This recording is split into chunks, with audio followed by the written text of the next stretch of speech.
Greetings, ladies and gentlemen, EQOAnostalgia here, and today I want to make a suggestion for the Monsters and Memories devs. Because I noticed that they're kind of doing the EverQuest thing with the Elementalist pet, and this does look awesome, but I'd like there to be more of them. That's just a request now. A lot of us EQOA fans, we really like the progression of pets.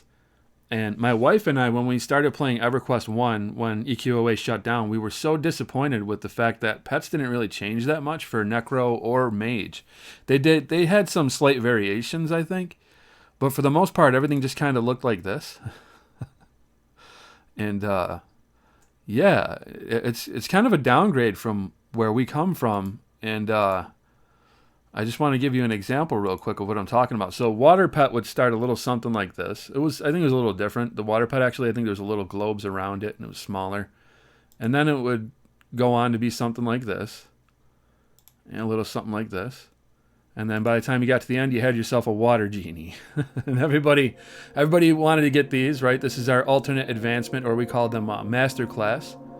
And you would grind those CMs, your class mastery points, to apply to whatever you wanted to be toward the end. Likewise, you've got your fire pet here, which is, I mean, it looks huge right here, but it was pretty small. And then you'd get this fella, which you're already looking pretty badass. Then you get onto this guy with his spike arm. I still really love that model. Then you'd get Ifrit, and then you'd get Ifritu Lord. And that progression felt so nice. And like I said, going into EverQuest 1, it really stung. And I'm not trying to slam on EQ1. It's a great game.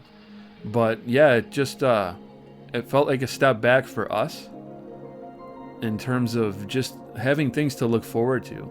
You see that other character, you know, you see that that mage who's like level 40 or whatever, and you're level 10, and you see him pull his pet out, it's like, oh, I can't wait till I get that, right? It's same with the armor and etc.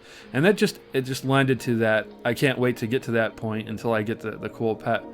And I just did not get that from EverQuest 1. It was something that I felt like it was just severely lacking. Likewise, the Necromancer, they just kind of went through the different skeletons, and eventually you ended up with, I think, the Death Pet. I can't remember, but I don't think we went all the way through that. But yeah, just to give you an example again, you see how Earth kind of progressed from these pebbles, these pathetic-looking pebbles, and eventually you'd end up with this weird-looking guy, and then this fella here, and you'd go on to, where is he? Where is she, rather? Baddie Elder. You'd end up with her, and she was an awesome tank. But I would bounce between using her and him for DPS. And this fella here was also really good at DPS. But I believed he did AoEs, which would get you in a lot of trouble if you weren't paying attention. I remember being like downstairs in a dungeon, and I'm pretty sure it was this fella who just disappeared. I'm like, where'd he go?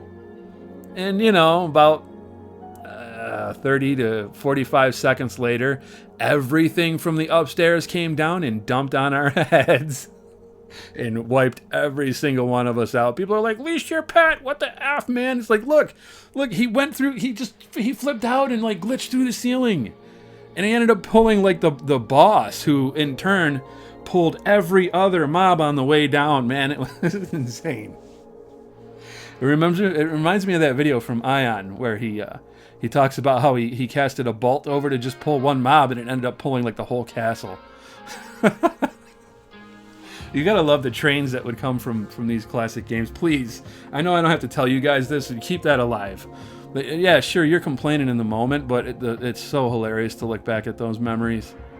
Train to zone, EQOA, we didn't have a load screen, so you didn't really know if you had crossed into the next zone and got it to go back until, well, you had to press start to see if you were in the zone. But there would be like a kind of like a dividing line on the ground if you had the eye to see it. But most times things ran super fast in EQOA. It seemed like everything had SAO and you just got wrecked. But yeah, I just wanted to make that suggestion because it just felt really cool seeing all these different progressions throughout leveling up the characters. Even right here, you can see you got swarming blades. Our enchanters had that. And then eventually you ended up with these right here, which they already look more menacing. They're kind of rusty. It's like, oh, I don't want to get cut by that, man. You're gonna get me some tetanus or something. Likewise, you would end up with swarming bones for the necromancer, and then towards the end, you ended up with red swarming death, which there was like this face in here with hands, and it would just destroy everything. Insane life tap ability on it. Druids had the nice progression of the smaller wolf going into the dire wolf, which I think EverQuest 1 did that, right? You'd have that progression of different stuff. But yeah, anyways, I'm just rambling on. I could talk about all these different models forever. It's part of what really, it kept us playing. Even your familiars would change. You would end up with crazier looking familiars for your wizard throughout your leveling adventures. But yeah, guys, oh, there's our beetle. That's why when I see the fire beetle on Monsters and Memories, it's like, yeah, dude, we're going in the right direction here. I love all the art you guys got over here. It's looking incredible, especially this fella right here. He's doing the cleric priest thing, looking like a total badass. It's cool that they got these deep dwarves. I like the lore behind them. They could be like spirits that are inhabiting these things. It's just really nice. I love the fact that you guys got the underground, which we never got underfoot. We were supposed to get underfoot. I know I'm rambling now, but if you're still with me, God bless you. But we never got underfoot. It was supposed to come out for EQOA, and they ended up folding the ideas over into EverQuest 1. And for a lot of us, we're still salty about it, man. So I'm very much looking forward to going down into the depths and doing combat with this stuff. Now, I didn't notice. I don't know if y'all noticed when I showed this before on the channel, but these are mobs. They blended in quite well. But yeah, I'm hyped for this game, and that's just a suggestion I wanted to throw out there. God bless, and I thank you all for watching.